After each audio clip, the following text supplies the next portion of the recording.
titular da primeira auditoria da Justiça Militar do Estado de São Paulo.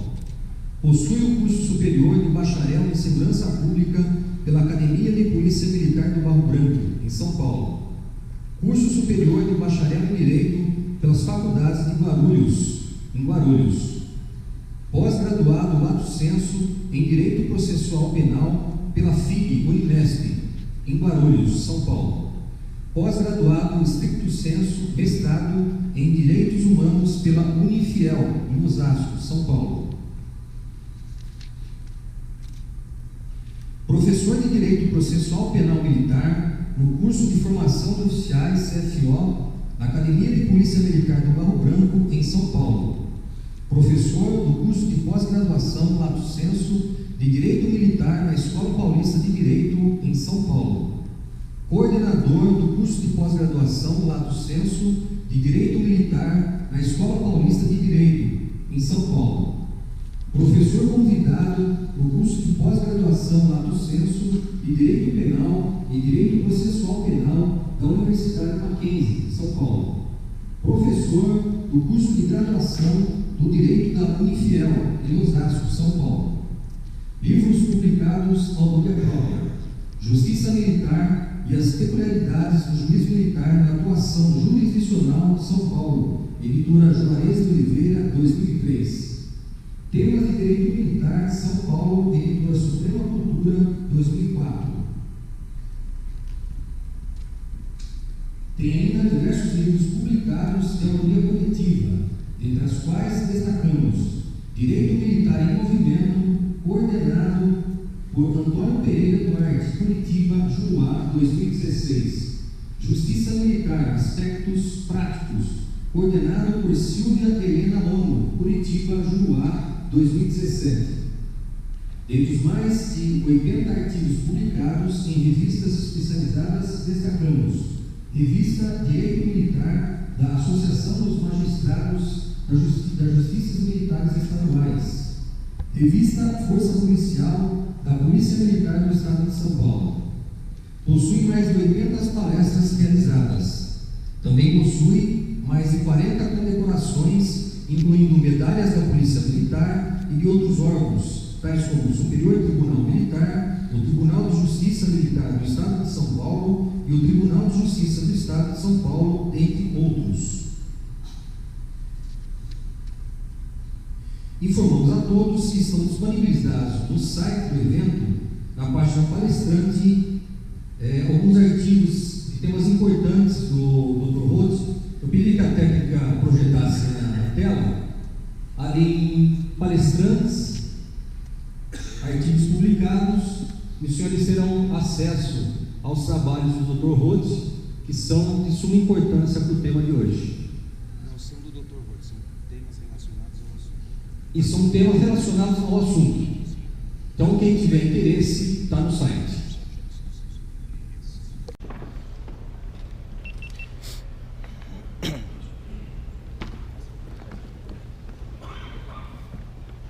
Dr. Rhodes, muito obrigado. A palavra do senhor.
Bom dia a todos.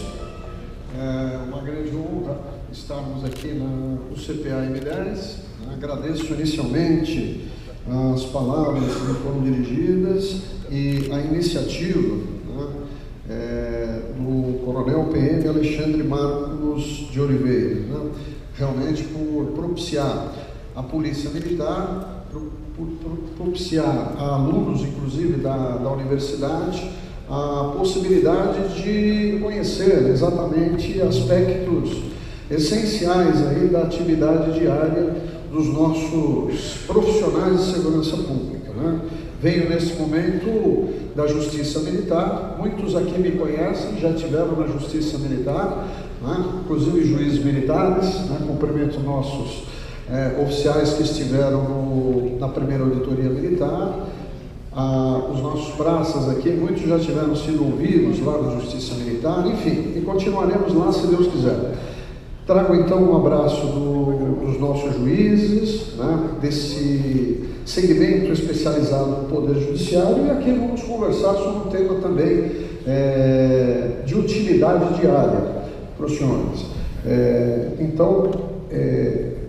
Também aqui registro a presença e cumprimento o Tenente Coronel Rodrigo Sanches Félix, comandante do 22 BPML, em nome do qual cumprimento todos os oficiais da Polícia Militar aqui presentes. Estou verificando que a oficialidade da Zona Sul praticamente está aqui toda aqui, né? O que me deixa muito satisfeito aí de rever oficiais, de rever alunos da Academia do Barro Branco e de vários outros cursos aí que nós estamos envolvidos.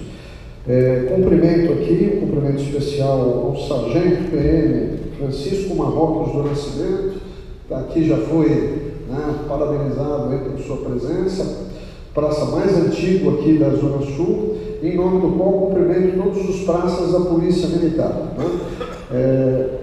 Como disse, fico muito feliz e à vontade de dirigir aqui algumas questões, provocar algumas reflexões aos nossos policiais militares, né? É assim que nós aperfeiçoamos aí a nossa atividade, é assim que nós fortalecemos esse trabalho que é essencial na segurança pública, né? Se a segurança pública hoje possui, na nossa Constituição Federal, 6 órgãos ali previstos, o legislador constituinte escolheu a Polícia Militar como o órgão de maior grandeza, estratégico, porque ele cuida da Polícia Judiciária e da preservação da ordem pública, né?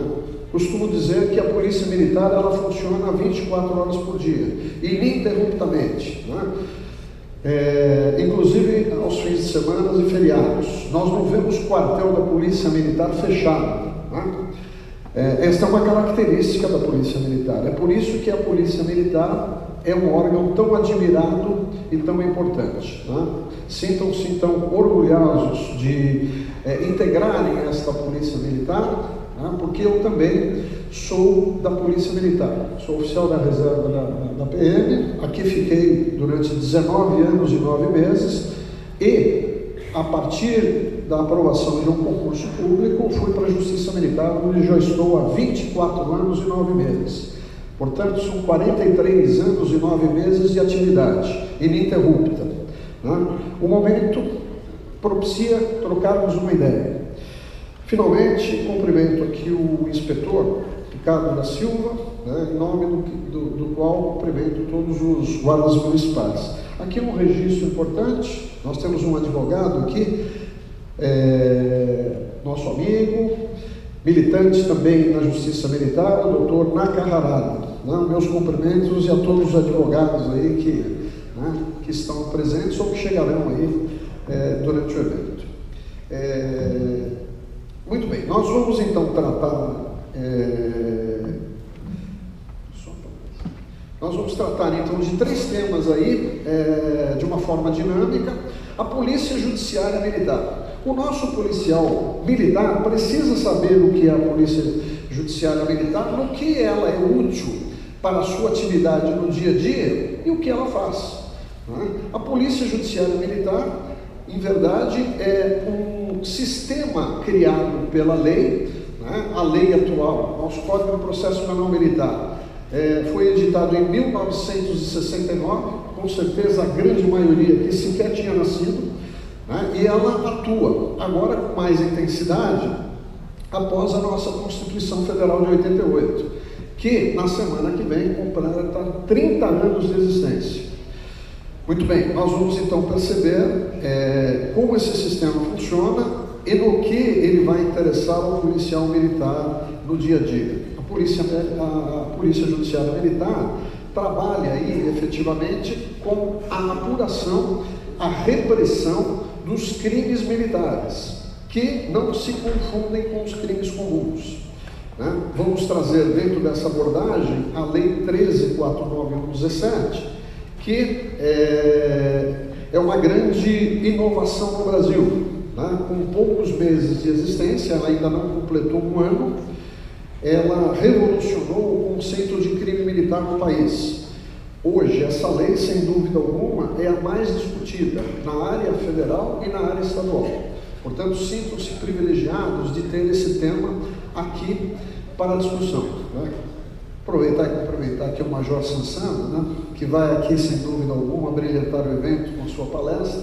Eu vou fazer apenas o aquecimento aí para a palestra do Major Sansana, porque eu sei que a palestra do nosso Major, que se deslocou aí 600 quilômetros para estar aqui, vai ser realmente o fechamento de ouro aí desse evento. Né? Então, cumprimento aí o nosso expositor lá aí logo a seguir. Bem, e finalmente, né, vamos aí trabalhar dentro desse panorama. Preciso só tirar esse, está me atrapalhando aqui, ó. Surgiu aqui um pequeno obstáculo, hein? Só apagar esse aí. Consigo.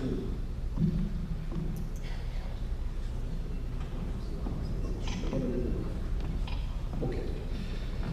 Resolvido. Bem, inicialmente, nós vamos fazer uma abordagem muito rápida, até porque o Major Sansana, o próximo expositor, vai entrar com profundidade nesse tema. Mas esse tema é importante ser tratado agora, porque se nós estamos falando de Polícia Judiciária Militar, nós precisamos entender o que é o ciclo completo de polícia. Né? O Brasil hoje atravessa uma das maiores crises na segurança pública. Né? Nós somos o país mais violento do mundo. Né? Nós temos aí 168 homicídios dia, né? Na casa aí de 61 mil homicídios ano. Nós temos a maior população carcerária do mundo, ou seja, nós estamos em terceiro lugar, perdemos para os Estados Unidos e para a China. Né? Nós temos aí uma violência tão entronizada, tão natural, que ela já nasce no lar. Né? Veja que coisa interessante. Né? Quem estuda a violência vai verificar que o Brasil precisou editar uma lei contra a violência doméstica. Nesse contexto todo, surge a Polícia Militar para trabalhar com a violência, para atender as ocorrências e para proteger o cidadão. O ciclo completo de polícia, portanto, ele será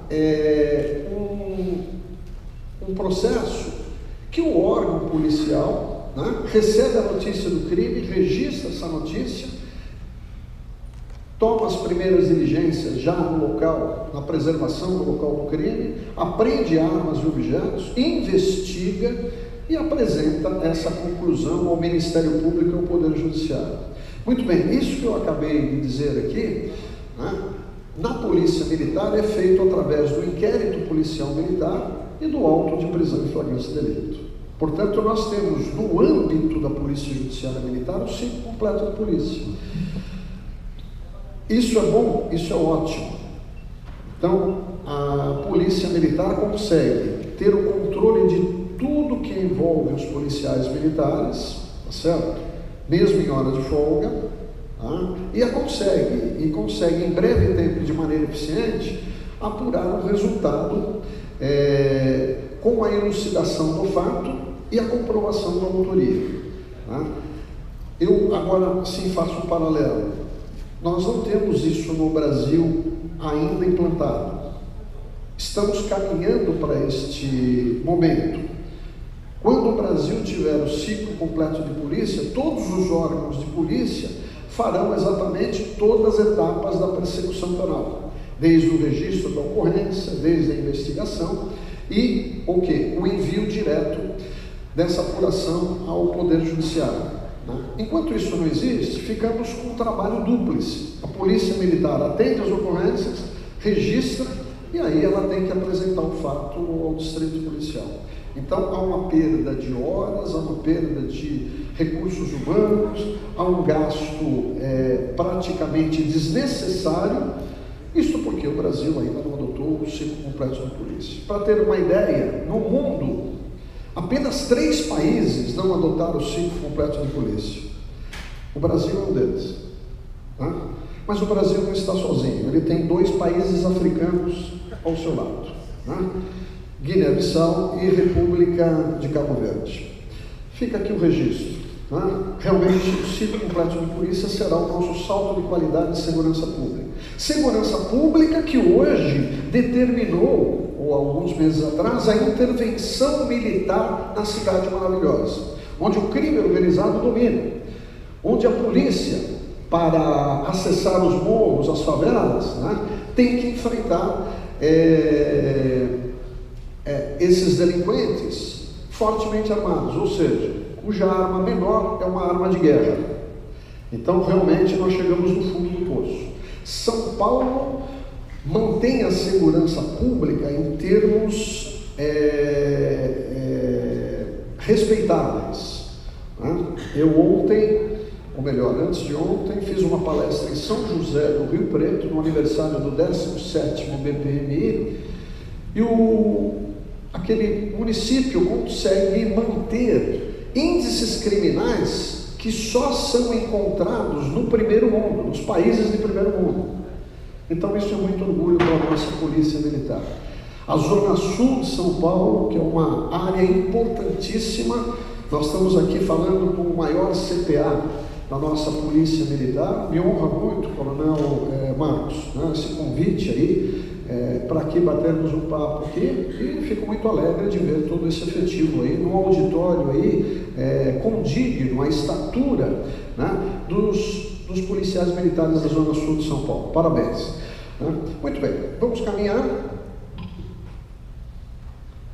É importante que o nosso policial militar entenda que há toda uma disciplina normativa que envolve a polícia judiciária militar, o crime militar e a atuação dos senhores. Então, nesse aspecto que eu vou abordar, né, a questão do crime militar, a polícia judiciária militar, a justiça militar, nós temos a Constituição Federal, que estabelece uma exclusividade à polícia militar para a apuração dos crimes militares. Aí o primeiro ponto que deve ser anotado: quem apura o crime militar é a PM, não a Polícia Civil. Polícia Civil não pode, segundo a lei maior, apurar crime militar. O contrário também é verdadeiro. A Polícia Militar não pode apurar o crime comum. Muito bem. A legislação infraconstitucional, em destaque aqui, no que nos interessa, o Código Penal Militar e o Código de Processo Penal Militar. Diplomas esses que todo policial militar aqui já teve contato, já o estudou. Nós temos, né, vários bacharéis de direito, nós temos os oficiais com mestrado, com doutorado, né, que sabem muito bem o que eu estou falando, dominam exatamente essa legislação. Mas todo policial militar aqui, desde a escola de soldado, já teve contato com essa legislação. É importante isso, é fundamental para o dia a dia. E veja, essa legislação é que dá estatura e segurança aos senhores, a todos nós. Né? Daí então a investigação e o auto de prisão em flagrante delito, tá, serem instrumentos da Polícia Militar, não do delegado de polícia, não do distrito policial. Muito bem, a Lei 9299 de 96, essa que cuida especificamente dos crimes dolosos praticados contra civis, né, que alterou o Código de Processo Penal Militar numa norma importante, né, estabelecendo que cabe à PM fazer a investigação desses crimes e a remessa dessa investigação à Justiça Militar, nosso segmento especializado no Poder Judiciário. Então, é a Justiça Militar que vai dizer se o caso apurado pela PM vai para o júri ou não vai. Pode ser que o homicídio, a priori apurado no âmbito da caserna, chegue na Justiça Militar e o promotor, o juiz que vai decidir, entende entenda que aquele fato não é um crime doloso, e sim um crime culposo. Né? Entenda que ali não houve homicídio, e sim um latrocínio. Entenda que ali não houve homicídio, e sim uma extorsão seguida de morte.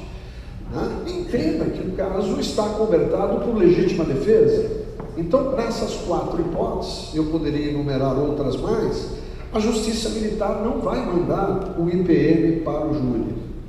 Vejam aí, então, a importância de nós tratarmos desse assunto. O policial militar saber que o seu direito é disciplinado pela Constituição Federal, pela lei, e nós vamos ter órgãos especializados para cuidar disso. A SJD no quartel, o PPJM e a Justiça Militar como última estação para decidir a matéria. Mesmo assim, aqueles casos que vão para o júri, por uma opção política do legislador, né? Até porque os homicídios hoje são dolosos contra civis, são julgados pelo Tribunal do Júri, mas sempre foram julgados pela Justiça Militar até 1996. Eu, como juiz da Justiça Militar, já disse, estou há mais de 24 anos ali, e julguei vários casos de homicídio envolvendo praças e oficiais da PM. Né? A Justiça Militar sempre teve uma postura profissional e respeitada. Né? Como eu disse, por motivos políticos, quiseram enfraquecer a Justiça Militar, levando os casos para o júri, e parece que a medida, né, acabou sendo uma decepção para quem elaborou esse tipo de medida, né? Porque os policiais militares são julgados no Tribunal do Júri e é muito raro nós vermos uma condenação de um policial militar no júri. Né? Por quê? Porque quem vai decidir não é o juiz de direito no júri, são os jurados. Diferentemente, na Justiça Militar, quem decide é o juiz de direito, que vota primeiro, e em seguida os juízes militares que o ladeiam, portanto, 5 juízes no seu todo. Já falei que nós temos um sistema de polícia judiciária militar, portanto, isso deve ser conhecido, deve ser aplicado, e os oficiais têm uma atuação estratégica no sistema de polícia judiciária militar. Eles são efetivamente os delegados de polícia judiciária militar. Cada um dos senhores, cada oficial aqui presente, aqueles que não puderam vir, no âmbito federal, Forças Armadas, Marinha, Exército, Aeronáutica, âmbito estadual, Forças Auxiliares, Corpos de Bombeiros Militares, Polícias Militares do Brasil, cada oficial é um delegado de polícia judiciária militar. O que significa isso? É o oficial que vai ter o poder de decidir no caso concreto. O que fazer? Registrar a ocorrência, prender o subordinado, infrator, investigar através do inquérito policial. Ok? E o comandante surgirá num segundo momento para decidir, para fiscalizar, para verificar se aquela primeira decisão foi correta. A última palavra compete ao comandante. Daí então termos as autoridades originárias e as autoridades delegadas.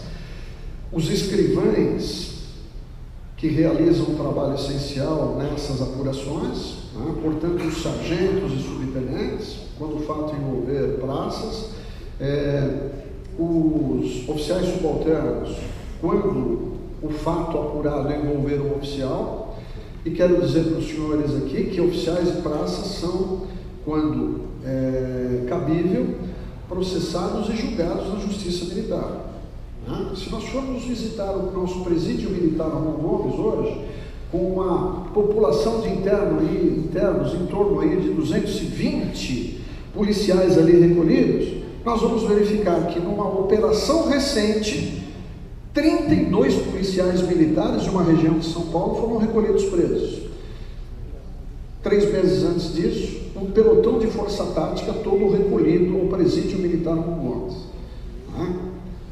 E isso nos permite verificar que a atuação da polícia judiciária é ininterrupta e eficiente. Não que esses policiais militares sejam culpados. Vai haver uma investigação, vai haver um processo, vai haver o devido processo legal. legal, ampla defesa, e a Justiça Militar vai decidir. Se alguém está preso no Brasil, só pode estar preso por uma justa causa. Daí então, aquelas hipóteses previstas no artigo 5º, inciso 61 da Constituição Federal, ninguém será preso senão por ordem escrita e fundamentada da autoridade judiciária. Portanto, o juiz, ninguém é preso sem ordem do juiz, a não ser os casos de flagrante delito, onde qualquer do povo pode prender e o oficial deve prender, e a praça deve prender, inclusive até o superior, se estiver praticando crime. É assim que funciona a normatização no Brasil. E nos casos de transgressão disciplinar, que são aí as infrações disciplinares no âmbito da caserna e os crimes militares propriamente. Muito bem, dentro disso então teremos os procedimentos compatíveis aí a cada uma dessas apurações. Como nós estamos falando de apurações, cabe destacar 3 instrumentos mais importantes que vão ser presididos pelos oficiais da PM: o inquérito policial militar, o auto de prisão em flagrante delito e a instrução provisória de deserção. A deserção, para os civis que enriquece o evento aqui, a deserção é um crime propriamente militar, só existe no Código Penal Militar, de tal sorte que o policial que abandona a sua unidade, vira as costas para a bandeira nacional, não dando satisfação, não se apresentando no quartel, ele comete o crime de deserção. Então, temos uma investigação própria. O auto de prisão em flagrante delito, que, da mesma forma, existe na legislação comum, no Código de Processo Penal Comum. E o nosso IPM, Inquérito Policial Militar, respeitadíssimo, aplaudido, transparente e eficiente. Então, é muito comum na Justiça Militar eu receber promotores, e nesses 24, quase 25 anos já, ininterruptos na Justiça Militar, eu já devo estar trabalhando com mais de 60 promotores.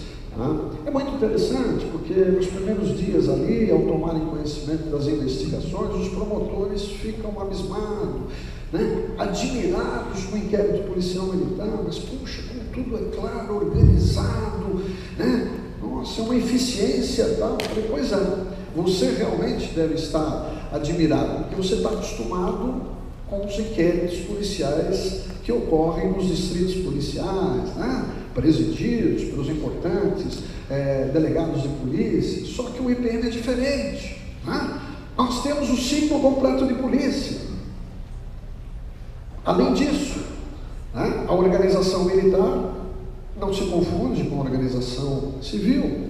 Aos militares é imposto uma série de deveres, de atribuições e de proibições que o civil não possui.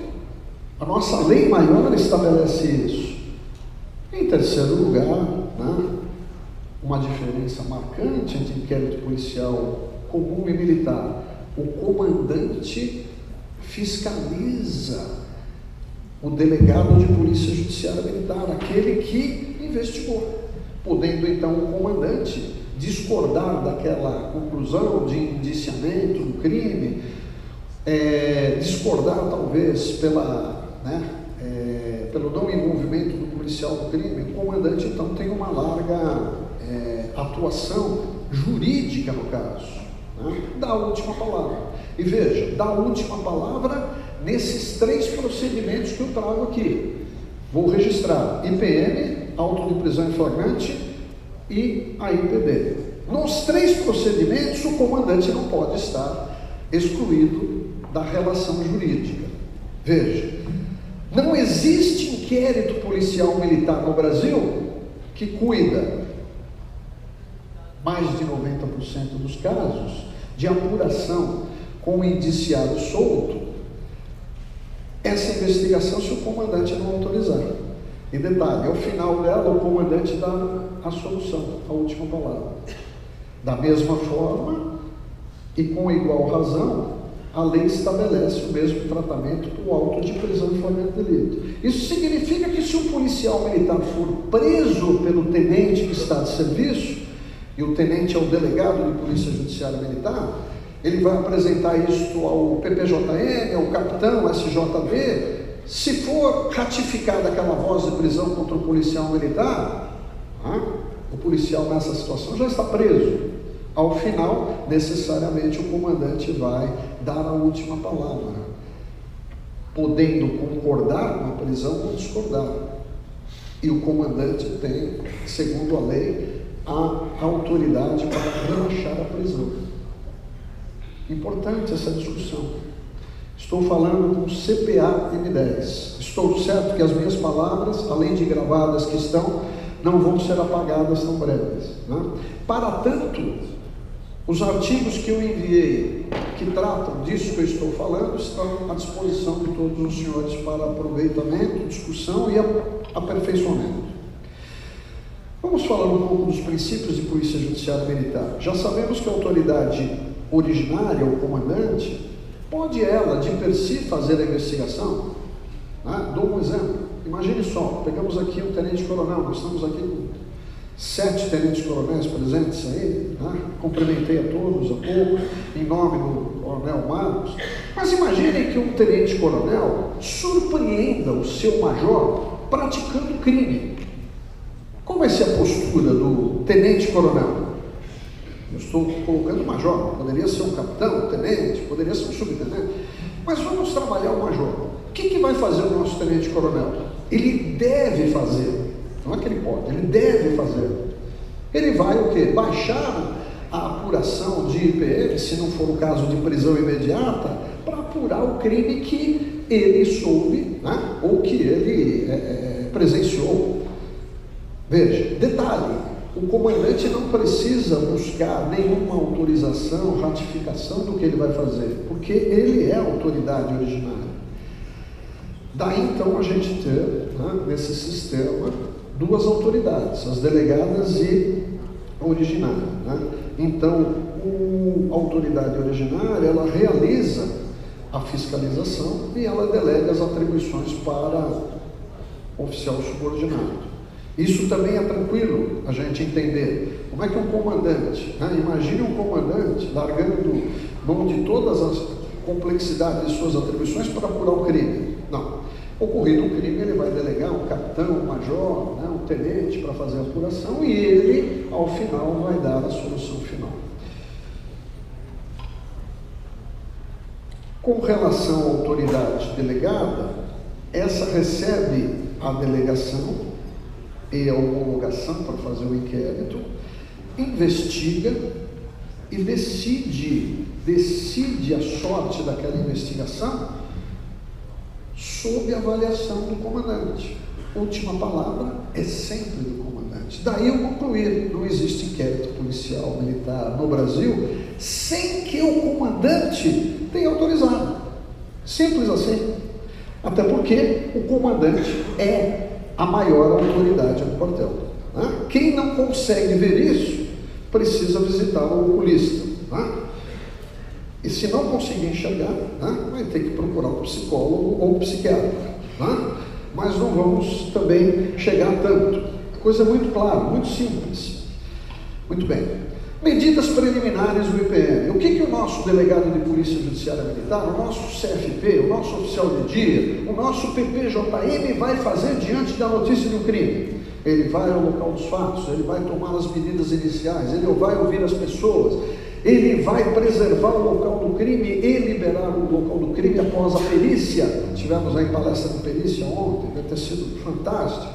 E ele deve apreender os objetos do crime, os instrumentos do crime, uma garrafa, né, um taco de snooker, uma arma.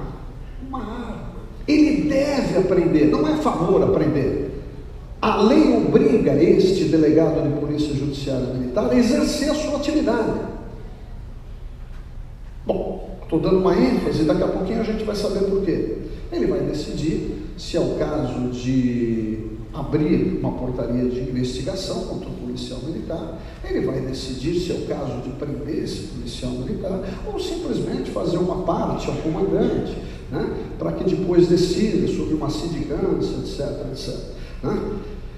ao final, a palavra do comandante. Veja, isso tudo que eu falei está na lei, sob o título de medidas que antecedem ao inquérito. Simples assim.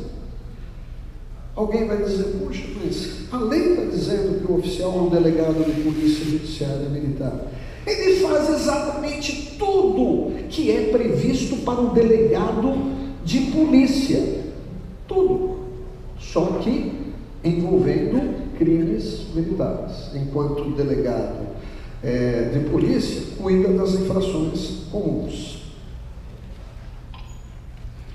Já que estamos falando em investigação, não podemos perder o norte.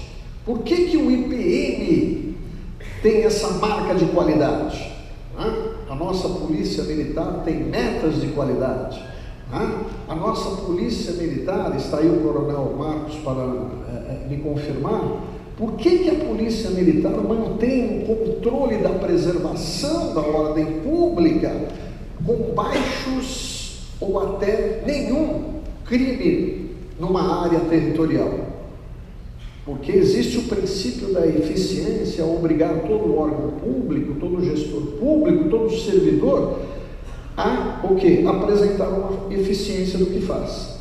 Agora imagina se nós tivermos um órgão policial que ninguém cobra, ninguém fiscaliza, e o órgão apura e não chega a lugar nenhum. É o caos. É o caos. Isso vai dar aso à impunidade. O maior problema no Brasil hoje é a impunidade. Resolvemos a impunidade com um estudo científico que vigora em todo o mundo, ciclo completo de polícia. Esse que já existe no âmbito da Polícia Judiciária Militar. Na investigação, o objetivo é elucidar o crime, comprovar a materialidade. Quando se fala em elucidar o crime, pode ser que aquele infrator já descoberto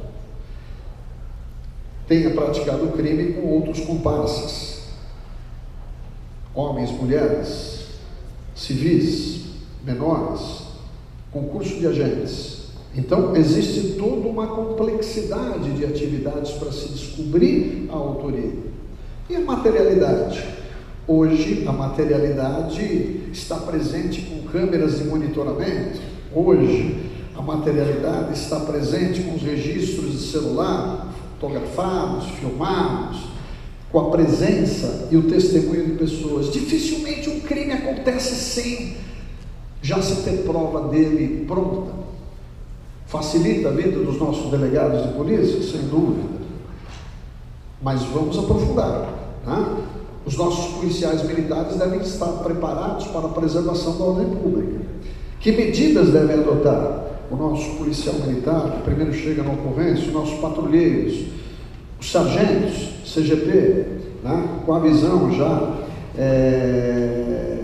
do comandamento de grupo de tropa.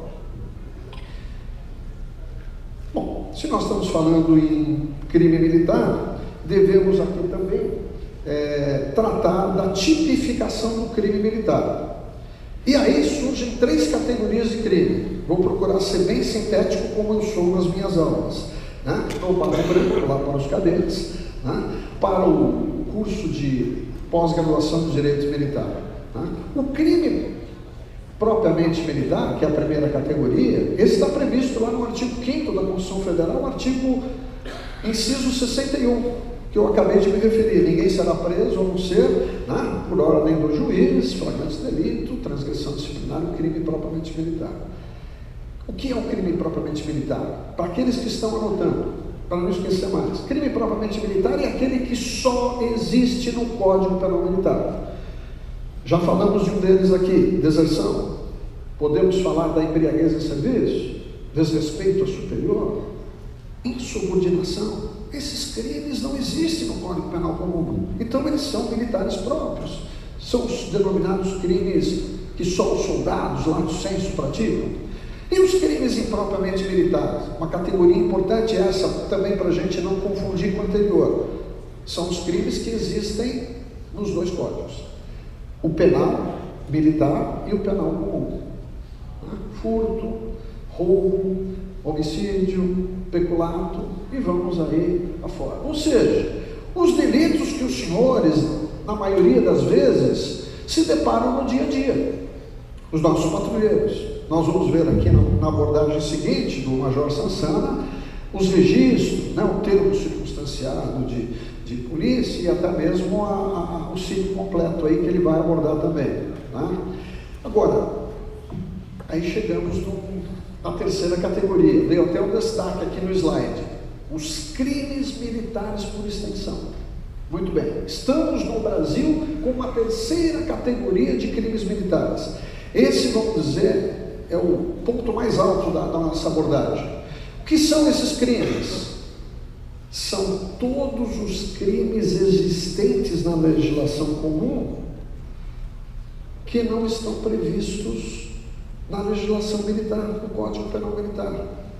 Então, que não sejam próprios nem impróprios. Daí, então, né, nós temos aí centenas de crimes que hoje podem se tornar militar no caso concreto. Por que eu digo que podem? Porque, muito embora a legislação crie um mecanismo para aquele fato em concreto ser militar, eu preciso o quê? Do preenchimento de determinados requisitos. Então, o crime de tortura, que é uma lei especial, né, e diz muito a atividade criminosa, se for praticado por um policial militar no exercício da função, este crime torna-se um crime militar.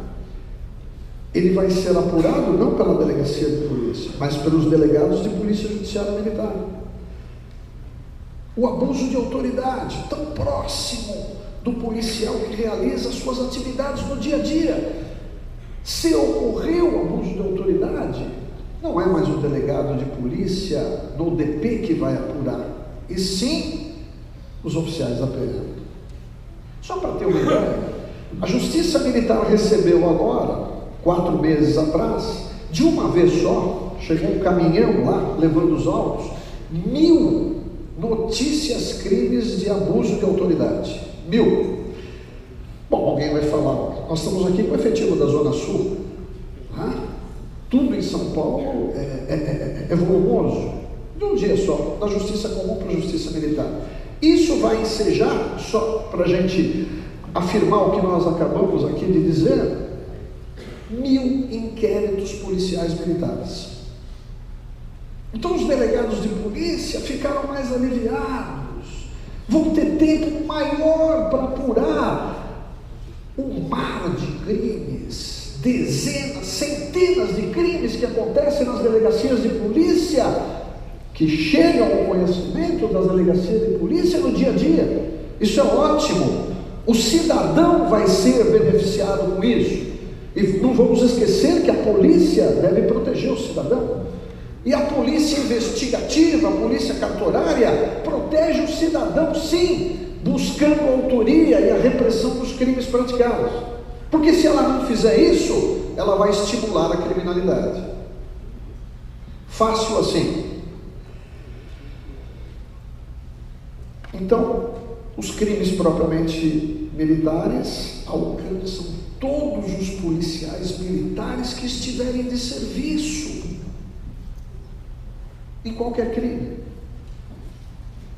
Eu estou num caso que ocorreu há poucos dias atrás, e se eu começar a contar os casos aqui, eu fico só nos casos. Uma guarnição de polícia, numa abordagem, diligência no interior de umas favelas, se deparando com traficantes, acabaram tirando a vida dos dois traficantes, de um dos traficantes. O outro, embora baleado, sobreviveu.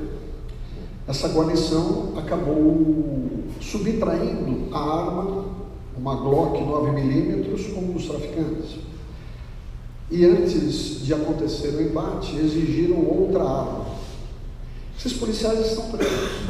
O DHPP, junto com o capitão, né, PPJM, instauraram correspondentemente os seus inquéritos.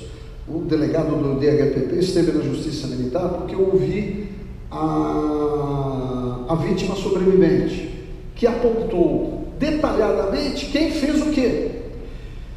Depois o capitão e o delegado de polícia foram ao meu gabinete para tomar um café, se despedir, e o delegado do DHPP falou: Excelência, eu estou fechando hoje a investigação no âmbito da Polícia Civil. E a minha conclusão é: o que houve aí foi uma extorsão seguida de morte. Pergunto para os senhores, agora para aplicar o que nós falamos, esse crime é propriamente militar, impropriamente, ou crime militar por extensão? Não vou responder, deixo para os senhores buscarem a resposta. Mas eu vou dizer para os senhores, né, até para não perder a beleza da pesquisa, este crime ficará na justiça militar. Pena desse crime: 15 a 30 anos de reclusão. Os policiais estão recolhidos presos no presídio militar Congonhas. São os nossos delegados de polícia que vão trabalhar esse caso. Esse caso já está até pronto, já está até na mão do Ministério Público. Muito bem, se nós estamos falando em investigação, nós precisamos tratar da essência dessa investigação. As pessoas ouvidas, a prova oral, as testemunhas tão importantes, a vítima, que é fundamental para esclarecer como foi o crime. Como é que o investigador sabe do que aconteceu? Exatamente, ouvindo as pessoas ouvidas, tendo acesso às imagens, às gravações, à interceptação telefônica, tão importante no esclarecimento dos crimes. E, finalmente, a pessoa mais importante na investigação, não vamos esquecer dela, o indiciado. Mas veja, eu só chego no indiciado, eu só posso rotular uma pessoa como indiciado depois de uma investigação, depois de eu reunir provas, né? Orais, técnicas, né? Materiais, porque ao final eu vou chamar esse investigado e vou demonstrar a ele o que foi reunido de elementos de convicção, de prova, e vou dizer: agora você toma ciência aqui do meu despacho, isso presidente do IPM, né? Porque nós vamos te interrogar. Você vai ter oportunidade de, após essa ciência do indiciamento, procurar um advogado. Marcamos daqui 48 horas, 72 horas, o seu interrogatório. E como é bom isso, hein? Porque o policial militar vai ter a transparência do que está sendo apurado contra ele. Ele está sabendo todas as provas contra ele. Isso vai propiciar o quê? Ele confessar a prática do crime.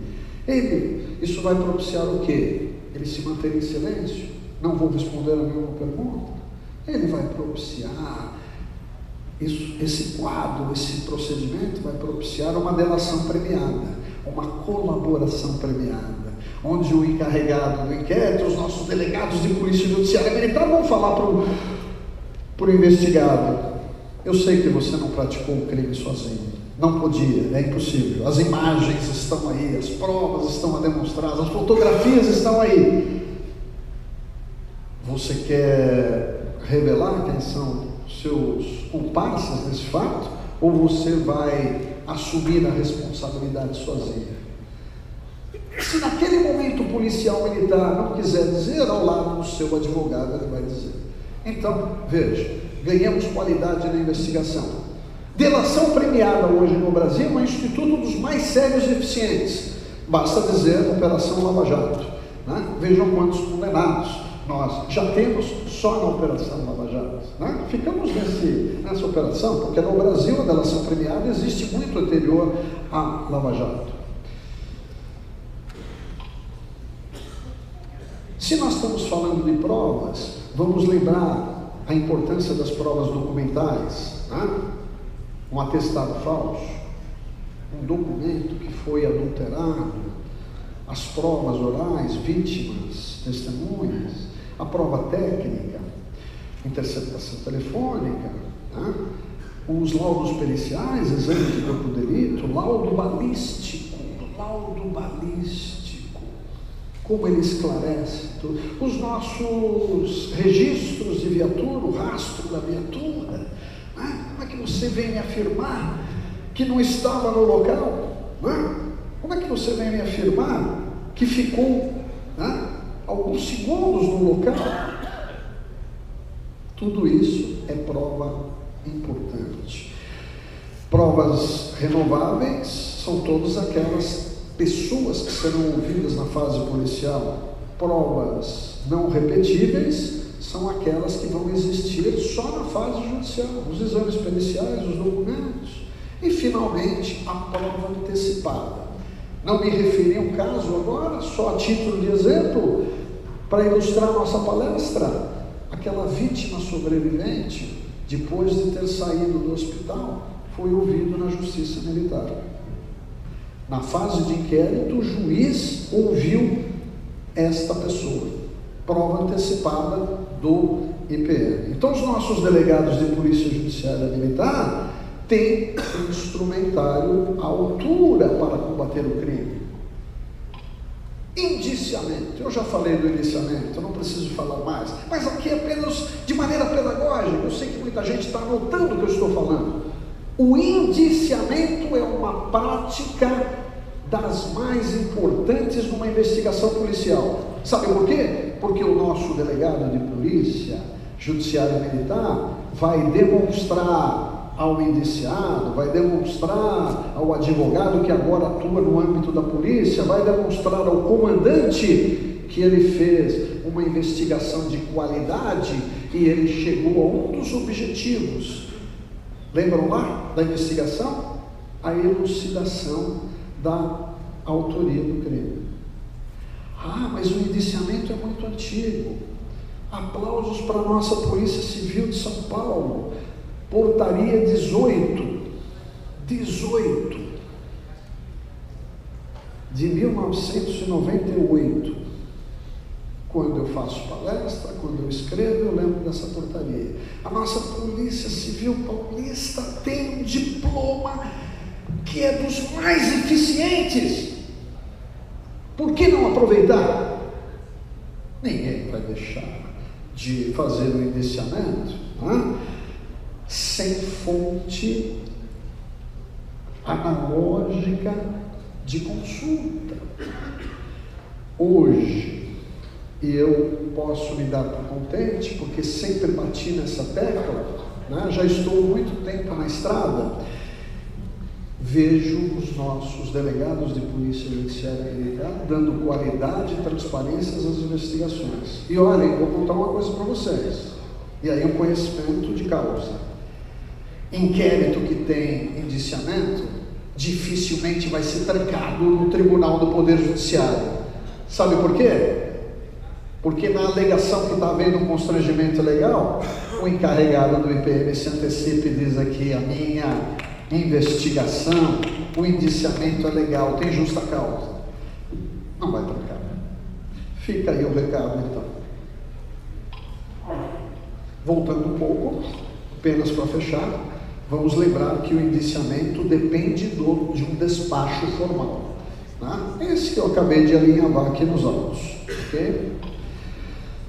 Atuação do advogado. Nós temos aqui um advogado, já cumprimentei, temos aqui, né, policiais militares que poderão ser alvo de uma investigação, que poderão ter ao seu lado um advogado.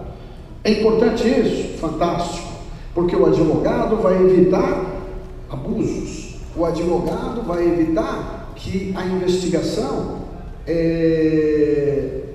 tenha lacunas, o advogado vai evitar ou vai requerer a juntada de provas também.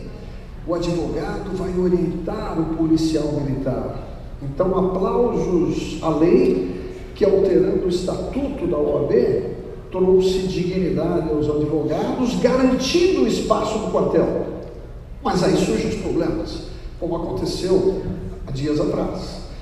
Uma advogada entrou com habeas corpus, já eram aí por volta de 18h50, eu tinha saído de um julgamento e a minha assessoria me informa: olha, tem um HC, advogado está no corredor aí, né, ansiosa, que quer eliminar e tal. Eu achei meio estranho aquilo, falei: bom, ok, vamos ver o que se trata. Enviei a petição, e a advogada inclusive juntou uma petição dela.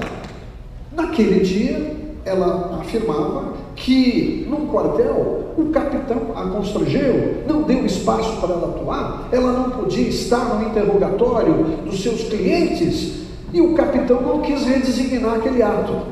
Veja aí, os nossos delegados de polícia judiciária militar vão se deparar com isso. E como resolver isso? Um dos artigos que eu passei para os senhores. Veja, o delegado vai depender da presença do advogado para fazer o ato? Ou ele pode fazer e não vai ter nulidade? Essa que é a questão. Eu sei que interessa a todos os senhores. Eu sei que interessa a todos os policiais militares. Daí trazermos aqui essa reflexão. Tá? E eu não concedi a liminar porque decidi que a presença do advogado é bem-vinda, é garantida pela lei, só que não é condição sine qua non para a realização dos atos na caserna.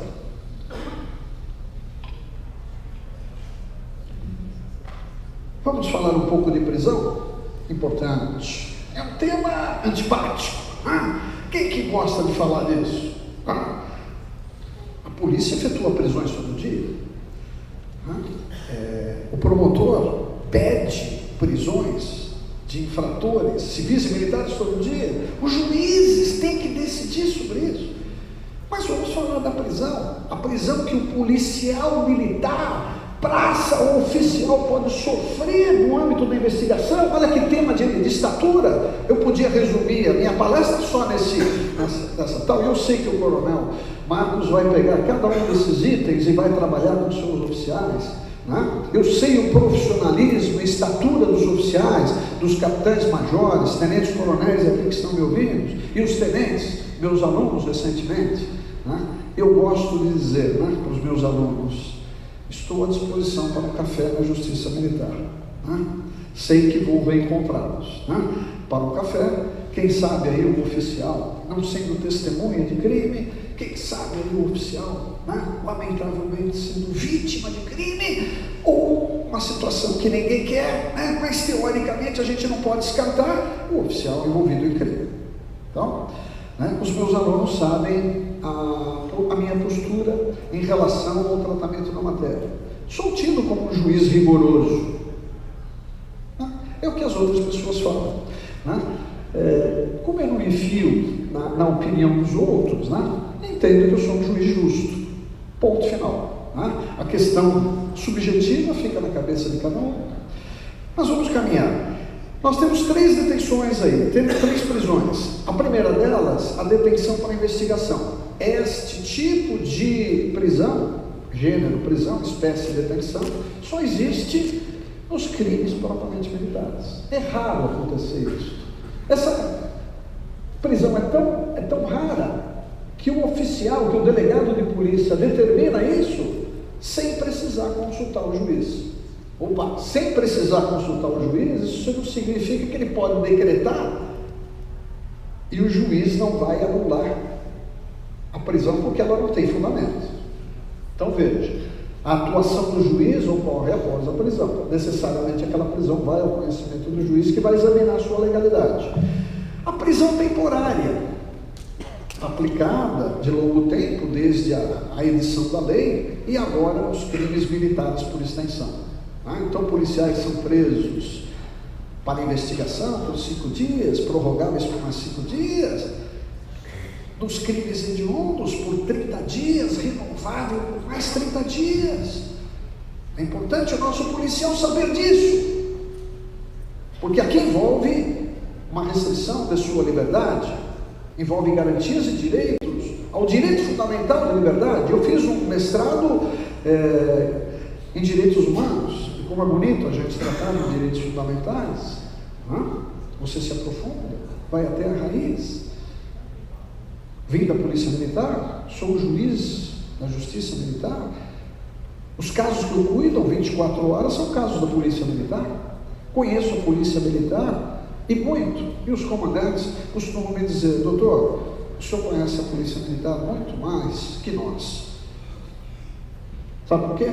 Porque eu tenho casos da ambiental, tenho casos da rodoviária, do grupamento aéreo, do corpo de bombeiros, do radiopatrulhamento aéreo, enfim, das diretorias, etc. Das escolas, escola de sargento, escola de soldado. Registre-se, escolas superiores. Todas as escolas hoje na Polícia Militar são superiores. Por isso que eu fico à vontade. Eu estou falando aqui com profissionais de segurança pública. Há exatamente 40 dias atrás eu estava no Piauí, fazendo uma palestra dessas. Veja, eu fui convidado para exatamente inaugurar o curso de Polícia Judiciária Militar naquele estado. E falei da Polícia Militar de São Paulo. E fiquei muito satisfeito quando o comandante-geral da Polícia do Piauí, que lá tem um efetivo em torno de 6.600 homens, ele veio a público e disse o seguinte: para o meu efetivo, promotores, juízes, advogados, até porque a palestra foi no ambiente da OAB, ele disse o seguinte: na polícia do Piauí, eu não tenho corruptos. E eu fiquei impactado com aquela afirmação, mas não duvidei dela, porque numa polícia pequena, o controle é maior. Logo a seguir, eu endossei aquelas palavras dele e falei da nossa gloriosa Polícia de São Paulo, que é o carro-chefe, é o número 1. Agora, a nossa Polícia de São Paulo tem que realizar instrumentos à altura das exigências da Constituição e da lei. Não vamos ficar para trás. Não vamos ficar para trás. Não dá para ficar. Finalmente, a prisão preventiva. Essa sim que ocorre semanalmente. Se nós visitarmos hoje o presídio militar Bom Gomes, nós vamos ver que mais de metade daquele efetivo está preso preventivamente. Está aí um forte instrumento. E olhem, como é que nasce a prisão preventiva? Sabe como ela nasce? Quando há representação do delegado de Polícia Judiciária Militar contra o investigado.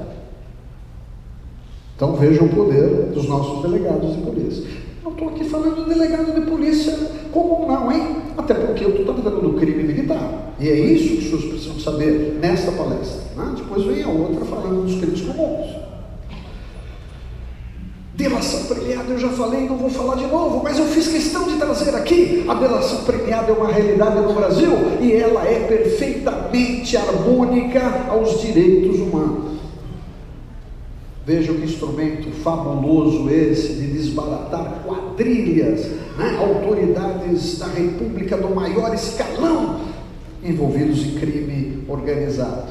E isso não é só uma fala, você tem sentenças, você tem decisões, você tem condenações. Você tem ex-governadores presos, alguns até com penas acima de 180 anos de reclusão já. Então, não é uma conversa, não é uma notícia, é uma realidade. Lei do crime organizado. Por incrível que pareça, nós, lamentavelmente, vez ou outra, temos policiais envolvidos com o crime organizado. Inclusive oficiais. Esses casos vêm para a Justiça Militar. Particularmente após a edição da lei, eu recebi 2 casos da Justiça Comum.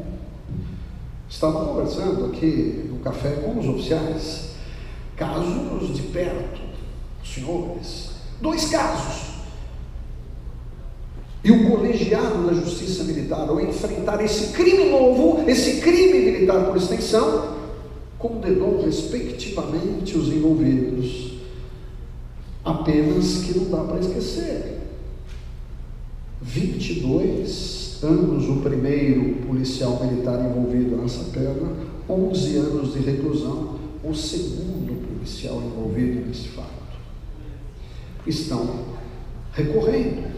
É um direito constitucional, mas estão presos, recolhidos ao presídio militar Bom Gomes.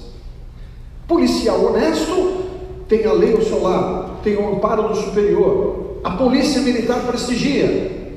Agora, se o policial quer usar a sua farda, quer desviar a função, quer trair a sua corporação e parte para o crime, o tratamento não pode ser outro, porque nós estamos falando com profissionais de segurança pública. Fico muito à vontade de falar isso, porque diariamente vejo e tenho que decidir esses casos. E quando a gente fala em delação premiada, vamos lembrar outros institutos, como a ação controlada, em que o juiz autoriza o aumento da prisão para pegar o maior número de infratores. Já temos crimes militares em concreto, inclusive com condenação. Sim, a primeira ação controlada na Justiça Militar veio para minha mão. E a infiltração? Olha que forte instrumento. Então, se nós temos uma organização criminosa, nós podemos ter um agente infiltrado nela, também por autorização judicial. É importante a gente saber desse instrumento. O Brasil avançou realmente e bem nessa matéria. Relatório de PM. Vou ser breve, mas é necessário darmos um espaço, Coronel Marcos, nesse importante instrumento da investigação. Porque é no relatório que o presidente da investigação vai dizer o que ele fez, a parte descritiva, vai discutir as provas técnicas, orais, documentais, e ele vai chegar à conclusão se há indícios de crime, justificando; se não há indícios de crime, justificando. Olha uma diferença básica entre IP, Delegacia de Polícia, e PM, Caserna. O nosso delegado de Polícia Judiciária Militar, segundo o Código de Processo Penal Militar, ele tem que entrar no mérito da investigação. Ele tem que dizer se há crime ou não há crime, se há indícios de crime ou não há indícios de crime. E se o policial militar, no entreveiro com delinquentes, agiu em legítima defesa, deve o investigador, o delegado de Polícia Judiciária Militar, estampar isso com base nas provas. E o que nós temos feito na Justiça Militar quando isso acontece? A decisão do comandante, ela é prestigiada pelo juiz militar. E o inquérito fica na Justiça Militar arquivado até que surjam provas novas. Então vale a pena a gente discutir esse detalhe tão importante. Ah, mas se a gente fala em relatório, eu já falei isso, estou trazendo de novo o assunto. A solução do comandante. A solução do comandante é a palavra final. O comandante pode concordar, discordar, determinar o retorno da investigação para diligências. É por isso que o IPM não se compara com o IP. Nossa, eu poderia aqui elencar 10 diferenças, mas eu vou ficar só com essas. O tempo não permite. Muito bem. Aqui eu vou passar, não vou entrar nesse detalhamento, serviria para uma aula. Chegamos ao auto de prisão em flagrante delito, que eu já falei também, que eu vou passar muito rápido, né? O tenente, CFP, oficial de dia, PPJM, tem autoridade para prender? Tem. Se prender, vai apresentar para o oficial funcionalmente superior a ele, né? Para apreciação, se aquela prisão realmente é legal ou não é legal. Vai fazer o auto de prisão em flagrante? Vai. Todavia, não vamos esquecer, vamos anotar. Inclusive até, se for necessário, para informar o advogado que não ha feito a atividade de caserna, acaba não sabendo essa minúcia. O comandante tem que dar a última palavra. Ou seja, o comandante não vai autorizar a prisão dos seus subordinados se não for necessário. Porque com a ausência da palavra do comandante, nós vamos concluir que 50% de chance teria o policial de responder aquela infração em liberdade. E se o comandante não falou, aquele ato composto está incompleto, pela metade.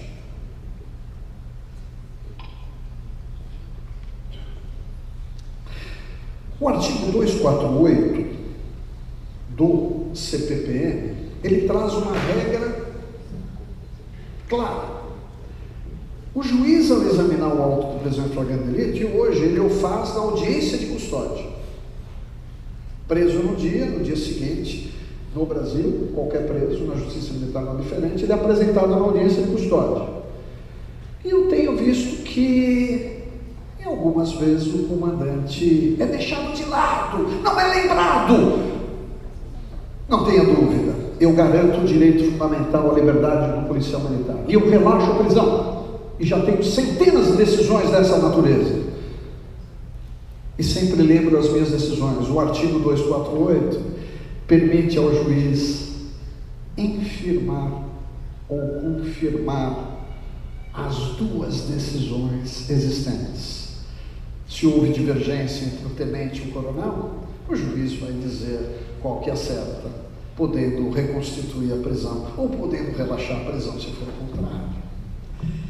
A Polícia Militar de Minas Gerais, o Corpo de Bombeiros de Minas Gerais, numa instrução conjunta das corregedorias, adota isso que eu falei textualmente. Mas eu já tinha escrito isso em 1998, voltei a escrever em 2004, a portaria de 2014. Tem gente que falou, copiaram a sua tese, o senhor que descobriu. É bem provável. Então, se os oficiais precisarem de mais fundamentos, a Polícia Militar Mineira não deixa de aplicar aquilo que é garantia aos seus policiais militares. Questões polêmicas, eu tenho tempo de falar ainda ou já estourei no tempo? Como é que eu estou? Já? Nem 5 minutos? Posso falar? Posso. É um tema grande. Vamos falar questões polêmicas. Eu podia só ficar com elas, né? Mas como é que eu ia falar questões polêmicas se a gente não falou antecedentes? Resoluções do secretário de Segurança Pública. Veja só, a situação realmente é complicada. Essa resolução 110 de 2010, ela proibiu os oficiais da PM de investigar os crimes dolosos contra os civis. Olha que coisa. Então, o secretário de Segurança Pública, arvorando-se na condição de gestor da segurança pública, ele baixou uma resolução proibindo os oficiais de fazer a investigação dos crimes dolosos contra a vida. E eu me lembro quem estava ao meu lado no Conselho de Justiça, era um coronel, digo até o nome, se necessário. Ele perguntou para mim, excelência, mas pode o secretário fazer isso? Eu nem estava sabendo dessa resolução. Eu falei, não disso é absurdo. Eu falei, você manda aqui por e-mail, eu te respondo por e-mail. Que absurdo, eu respondi no mesmo dia, à noite. Eu falei, que absurdo, isso não existe. Tanto é verdade que essa resolução foi reconhecida inconstitucional pela Justiça Militar, no primeiro HC que houve envolvendo o PM. Eu conheço o advogado, é militante na Justiça Militar. E depois, né? Não, então, já que não pode proibir, vamos fazer o seguinte: a Polícia Civil apura paralelamente o crime doloso contra civil e o DHPP incumbido disso, as delegacias do interior, etc. Tá, então veja, acabam existindo 2 inquéritos baixados, sustentados por uma portaria da Secretaria de Segurança Pública. Pode ou não pode isso? Diante de tudo que eu falei, não pode. Sabe por que não pode? Porque cabe à Polícia Civil apurar os crimes comuns. Cabe à Polícia Militar apurar os crimes militares. Mas estão correndo. Sim, estão correndo, porque o secretário de Segurança Pública é a autoridade maior no âmbito de segurança pública, abaixo do governador. Então, se ele determinou a Polícia Civil apurar, ela vai apurar. Mas e o policial militar? Eu tenho que me submeter a isso? Questão polêmica, nós vamos agora discutir. Mas espera um minutinho, eu quero entender melhor, alguém que chega de fora.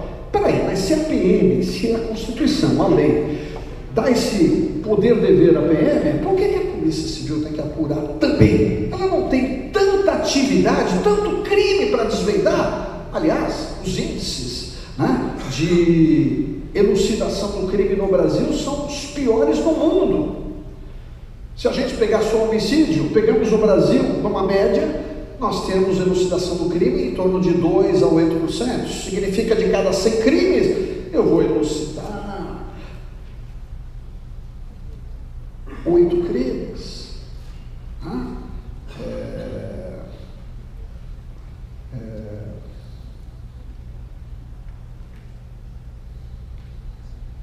Poucos crimes. Então a população está sendo prejudicada pela falta de investigação.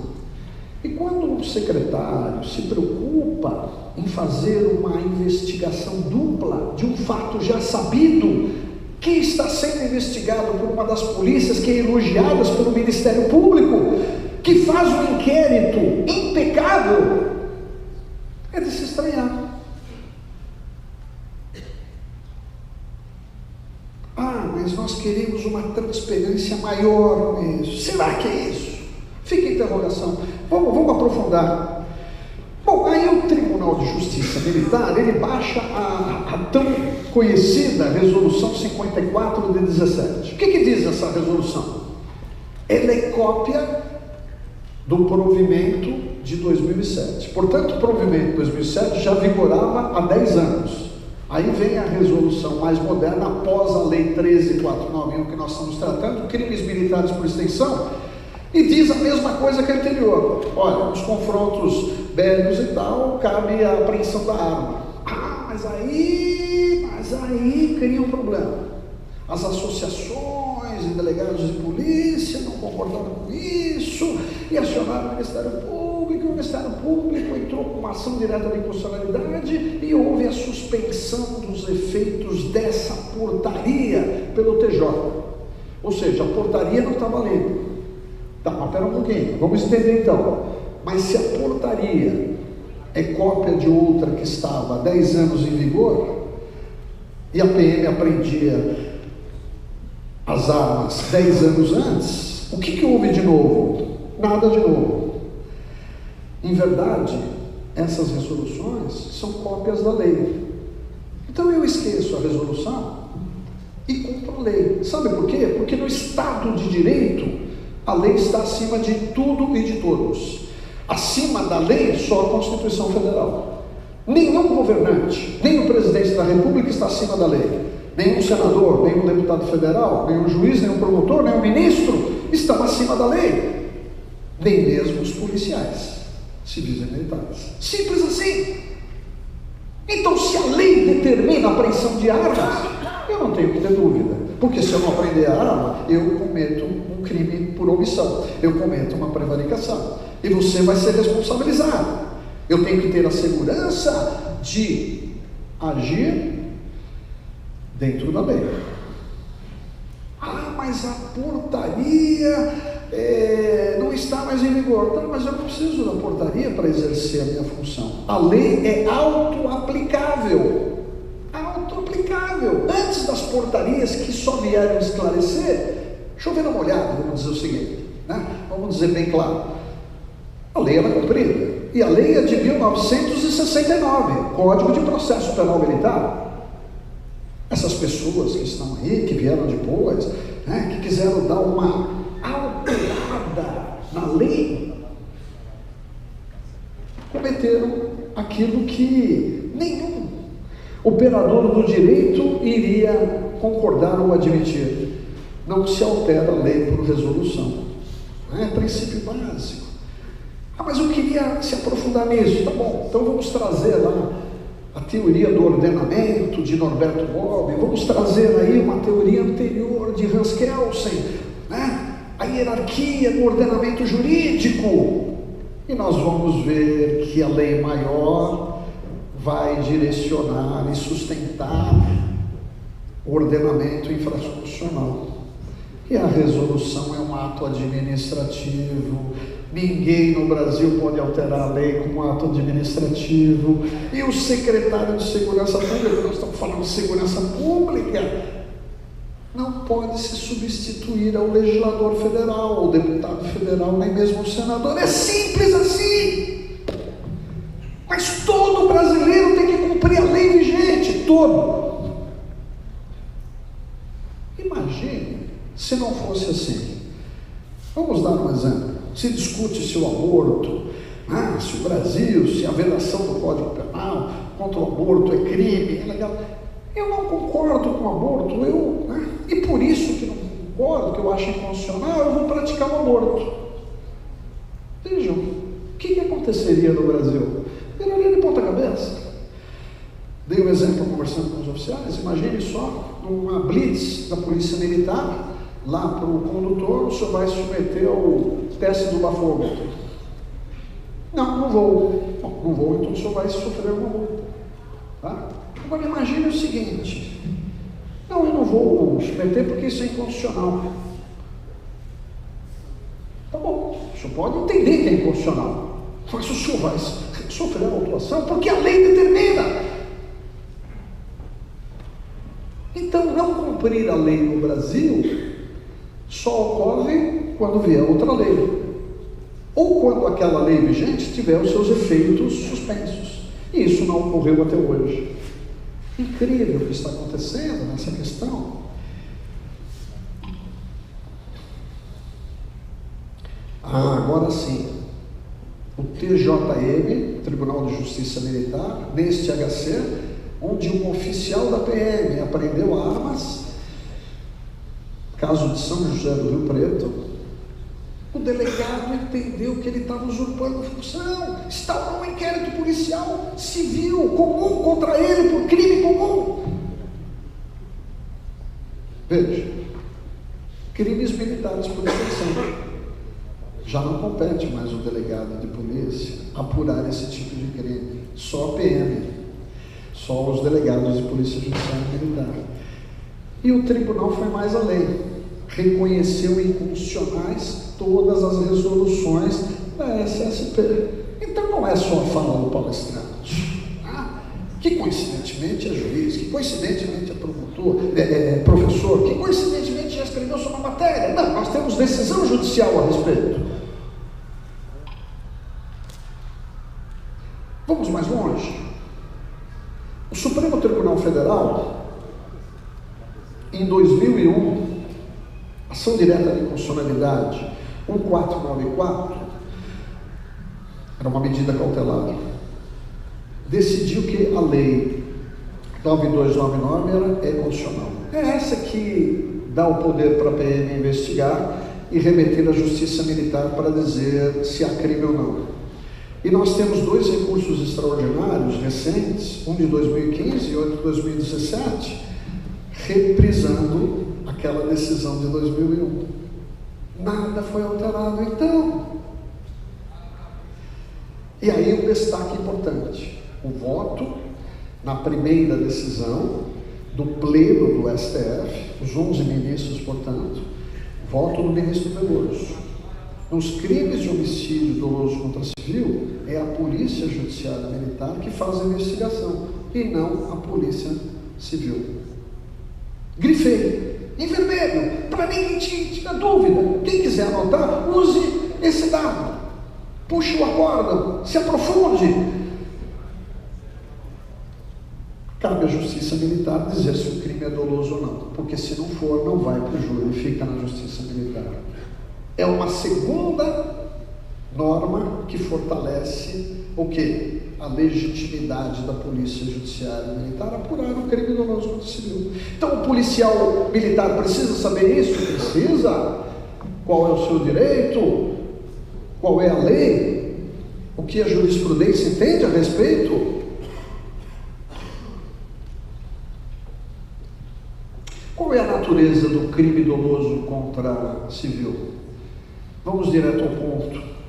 Tribunal de Justiça Militar, nessa decisão precedente, pleno, ADIM 00110, de 3/12 de 2010, já definiu o crime doloso contra a vida de civil praticado pelo militar em serviço é um crime militar. Não poderia ser diferente, mas essa decisão é importantíssima, porque toda a jurisprudência do nosso respeitável Tribunal de Justiça Militar reconhece o crime doloso contra a civil como crime militar. Aqui, um artigo nosso, para quem quiser pesquisar, eu passei outros aí para disponibilizar para os presentes. Competência da Justiça Militar no IPM que investiga crime doloso contra civil. Estou trazendo aí 6 decisões, dentre mais de 200, para dizer que isso é uma realidade aqui no estado de São Paulo. Competência da Justiça Militar para arquivar o IPM que apura homicídios. Estou trazendo 8 decisões, dentre mais de 100 existentes da Justiça Militar. É fácil, eu entro na página do TJM, ali lanço a palavra-chave e me vem todas as decisões. Abra um acordo para verificar a profundidade dessas decisões. Aí as medidas cautelares, aquela que os delegados de Polícia Judiciária Militar vão ter que tomar de madrugada, à noite, na sua investigação, na caserna, etc. Está aqui algumas decisões, dentre dezenas. A Justiça Militar tem a competência para decretar estas medidas. Não é o Tribunal do Júri, não é a Justiça Comum, é a Justiça Militar, por um fator básico. Nós estamos tratando do crime militar. Agora sim, uma decisão muito recentíssima, 23/8/2018, 1 mês e 4 dias de existência dessa decisão. TJ do Paraná, um policial militar sofrendo 2 inquéritos, o IPM e o IP, acerca de uma ocorrência que envolvia confronto com civis. TJ decidiu que causa constrangimento a existência de 2 inquéritos. Trancou o inquérito policial comum. Então, se algum policial militar se sentir constrangido diante da existência de 2 inquéritos policiais militares, ou 2 inquéritos, o IPM e o IP, não precisa muito trabalho. Basta utilizar o instrumento constitucional à sua disposição do cidadão, provocar o judiciário com habeas corpus. Simples assim. Então, esta informação é extremamente estratégica para todos os policiais militares, praças e oficiais, porque isso corrobora todo o nosso estudo, todo o nosso trabalho, toda a jurisprudência existente na Justiça Militar. Já estou me encaminhando para o final da exposição. Conclusões. A investigação do homicídio é exclusiva da Polícia Judiciária Militar. Os recursos extraordinários afirmaram que o Supremo decidiu em 2001 a natureza jurídica do crime doloso contra a vida é crime militar. A Polícia Judiciária Militar, esse eu vou ter que ser mais lento, tem o poder, dever de apreender as armas nesses conflitos.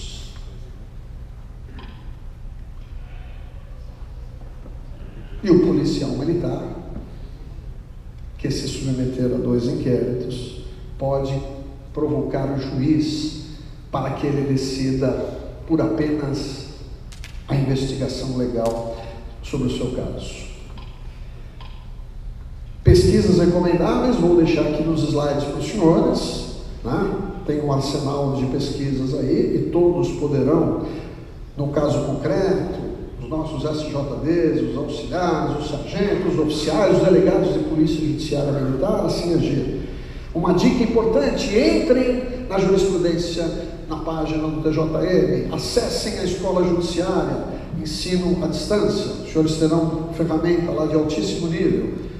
Anotem uma importante revista para ser assinada, para ser acessada, para ter sobre a mesa, na caserna, a Revista de Direito Militar, da Associação dos Magistrados, a MAGE. É uma revista bimestral, pode ser assinada online. Uma obra, a maior obra de direito militar no mundo. Eu sou autor dela, mas também sou coordenador. Temos 56 autores, ministros do Supremo Tribunal Federal, do STM, desembargadores, promotores, advogados, oficiais da PM, juízes e oficiais das Forças Armadas. Muito bem, encerro as minhas palavras, agradeço aqui a presença de todos.